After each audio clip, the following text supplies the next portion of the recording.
Folks, there's a big change in how buyers are seeing things these days. I'll get into that and then the latest home prices and insights for the Peel and Durham region for week ending July the 9th, 2025. If you want to speak directly with me about selling, buying, anything real estate related, below this video in the description, there's a link to my calendar. Click on that, book a time that's convenient for you, and we'll talk about whatever's on your mind. You know, in the not so distant past, lots of buyers I work with would ask for a home with a basement apartment. It's what they zeroed in on. At the very least, if the home didn't have a basement apartment, it had to for sure have a separate entrance to the basement, so later they can build a basement apartment. That option was also there. And sellers would absolutely brag in their listing about basement apartment, and their purchase price or their list price would be reflective of a premium because there's a basement apartment, and agents listing these properties would brag about basement apartment and so forth. That was then. I work with a lot of different buyers, all sorts of different price points, from first-time home buyers to move-up luxury buyers. For the last 2 years, and I keep thinking about this since I decided I want to talk about this today, I can't think for the last 2 years of any of my clients that are buying that have specifically looked for a home that had a basement apartment. In fact, the opposite. Some of them didn't even want to see homes that had basements apartment. Others that are a bit more open-minded would be okay seeing these properties, but the basement apartments were always so choppy. Their thought was, well, Santo, we want more open concept in the basement. We're not going to be renting it out. This is for us to live. So if it was more open, they're kind of okay maybe with a separate bedroom just for, guests maybe, but they want it more open. And they're thinking they've got to undo what's been done in the basement. So if we can reflect that in the price, then maybe they'd consider buying this home with the basement apartment that they're going to undo. Well, that kind of kills the premium that these sellers are asking for because of their basement apartment. Because you see what's changed? Somehow along the way, the buyer's mentality has moved away from, we want to buy, but only if there's a basement apartment, to, no. We're not going to rent our basement. We don't want a basement apartment.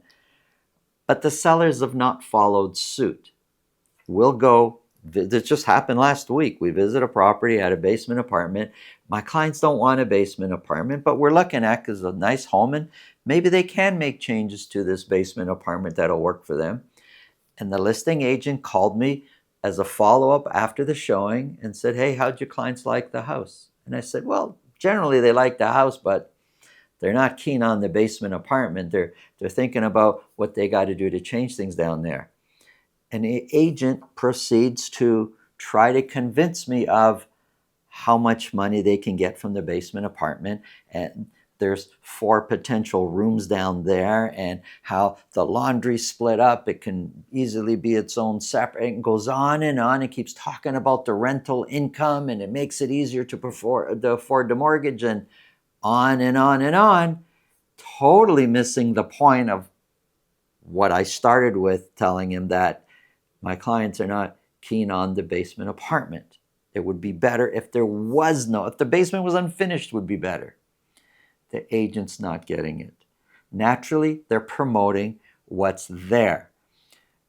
But today, mentalities have changed. On the buyer side, I don't see the sellers yet following suit. I get it, they got to promote what they have. They can't promote something that they don't have. But man, demanding that premium today, when buyers don't want it, it's going to be a real uphill battle. Let me know if you're buying right now, or you're thinking of buying. Let me know if having a basement apartment is important to you, if that factors into the type of home you're going to buy. Let me know in the comments below. If you think this video can help somebody you know, please pass it along. If you get value from what we're talking about, subscribe. And now let's get into the numbers.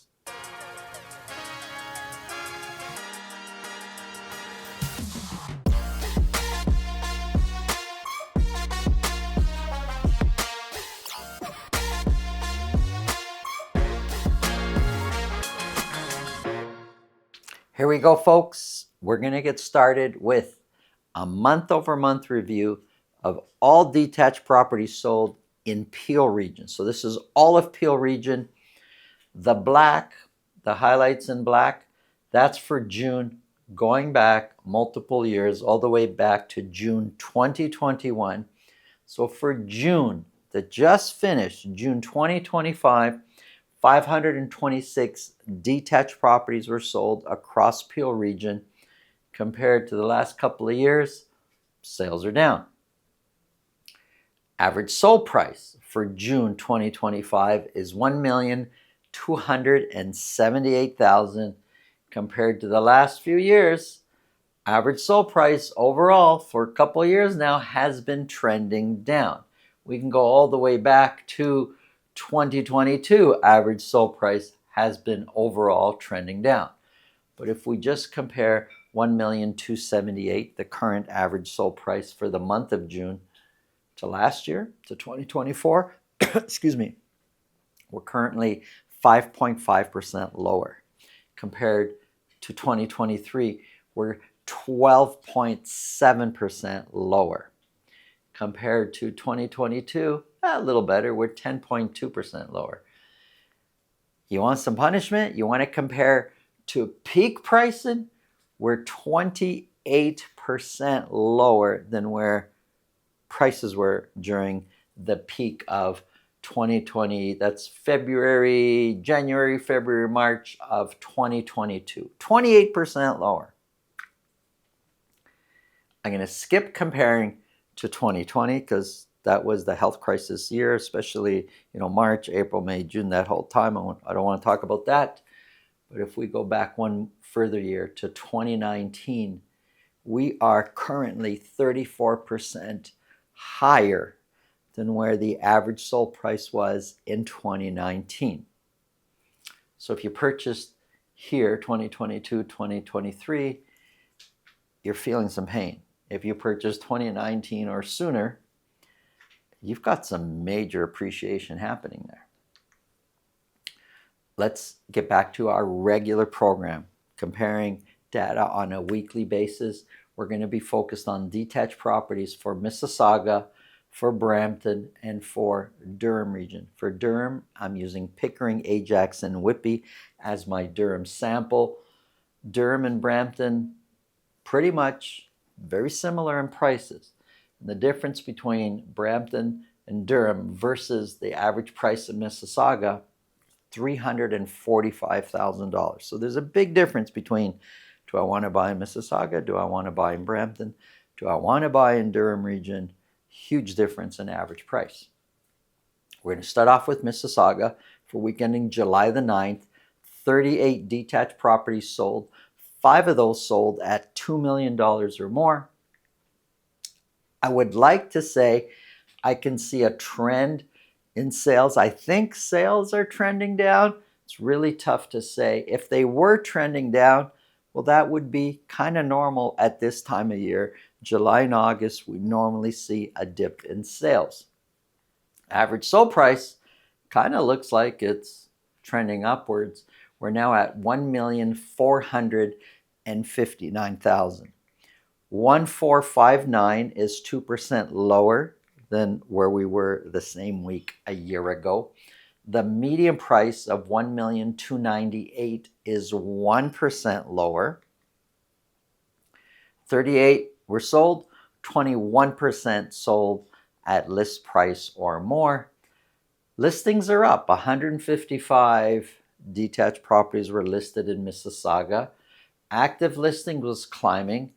The previous week they dropped down, but now they're back up again. And months of inventory sitting at 6.1 months of inventory.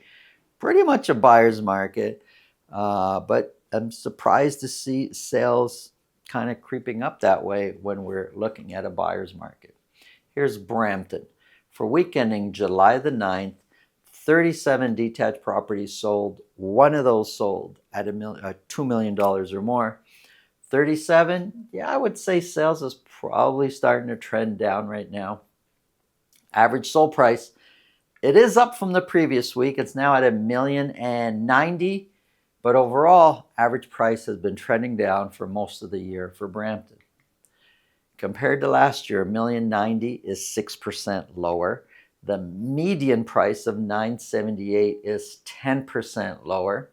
You could see average and median trending downwards. 37 were sold, 19% sold at list price or more. 253 detached properties were listed in Brampton. So there's a lot of listings coming onto the market. Active listings is climbing. We're at 1,450 available detached properties for sale in Brampton. When you look at it like that there's 1,450 for sale, well, for week ending July 9th, only 2.6% actually sold. And months of inventory, way up there at 9 months of inventory. I'm running out of room on my chart here to put the months of inventory. Here is my sampling for Durham. Durham, I'm using Pickering, Ajax, and Whitby as my samples. For detached properties only, for week ending July the 9th, 60 detached properties sold. 2 of those sold at $2 million or more. Average sold price, much higher than the previous couple weeks. We're now at $1,139,000. 1,139, it's 1%, only 1% lower than where we were this time a year ago.